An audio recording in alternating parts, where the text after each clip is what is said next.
कैसे पढ़ाई लिखाई छोड़ के साल गेम खेला था नहीं नहीं नहीं बाबू, मैं तो बस पढ़ाई करत रहे हूँ अभी। हाँ ध्यान लगा के चुपचाप पढ़ाई कर साले, पेपर हावे करके घर के कोठो काम नहीं करवा था तोला। चुपचाप पढ़ाई कर ध्यान से। हाओगा हाओ हाओ नहीं, मैं तो देखा था साले हाओ बोल के यहाँ कापी पुस्तक ला खोलता तन पुट ले सूझ जाता तो लत नींद आ जाते। कापी पुस्तक खोलते साथ पढ़ाई लिखाई के नाम आते तहन और गेम खेले बा नहीं लागे। रात रात भर जागा था 2-2 बजे रात तक साले, दिमाग खराब कर था।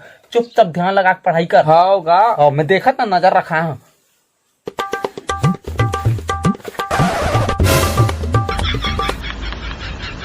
पढ़ाई में पास हो तपस्या करा था का बेटा आंखी बंद करके? कहीं नहीं बाबू, आंखी बंद करके याद करत रहे। आंखी बंद करके याद कर साली, इतना मार पड़ी, दिमाग खराब करके रख दे। चुपचाप ध्यान लगा पढ़ाई में। साले पढ़ाई लिखाई में ध्यान नहीं है, गेम खेलाई में लगे रहते।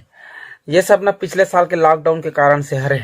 सब आदमी मैंने फोकटे माना पास कर दिन, दिमाग खराब ना पढ़ाई लिखाई में ठिकाना है ना कुछ में ठिकाना नहीं है। ध्यान तो जेको कहीं जाबे नहीं करे, दिमाग खराब करके रखत रही। तो ऐसा साल पढ़ाई लिखाई अच्छा कर, नहीं तो फिर फेल हो जाए कांदा ढादार पे। दिमाग खराब मत कर, चुपचाप ध्यान से पढ़। तो मार पड़ी ना। हाँ हाँ हाँ। भगवान, ये पढ़े लिखे गंझट का पाल के रखे।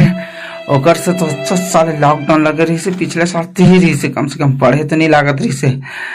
ये भगवान सब फेल लग जाती तो कितना मजा आ जाते से।